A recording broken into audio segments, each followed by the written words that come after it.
Terima kasih Pak. Itu dari penekanannya itu adalah perlu ada deregulasi ulang, regulasi terhadap regulasi terkait persoalan-persoalan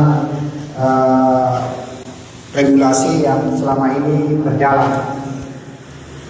Terkait persoalan polemik yang terjadi ini, Bapak Ibu sekalian, tentu karena polemik ini sudah jadi, tadi sudah dijelaskan oleh beberapa sumber sebelumnya bahwa dari perspektif hukum.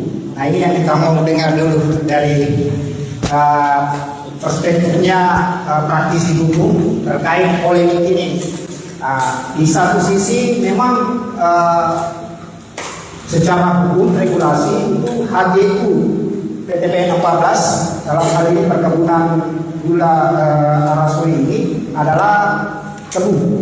Tetapi kemudian tapi kan yang jadi politik selama ini dari 8.000 kurang lebih hektar lahan yang dimiliki oleh PG Arasoi ini ada ratusan hektar yang tidak produktif, dan yang tidak produktif inilah yang kemudian dikelola oleh masyarakat dengan melakukan penanaman jangka pendek. Dan kita melakukan wawancara dengan korban itu, mereka mengatakan tidak mungkin bahwa kami sebagai masyarakat awam mau menguasai dan mau menanam di situ kalau tidak ada orang yang mengajak kerjasama. Jadi sekedar informasi, itu ada oknum di lingkungan perusahaan itu yang kemudian mengajak kerjasama masyarakat dengan kerjasamanya itu kalau panen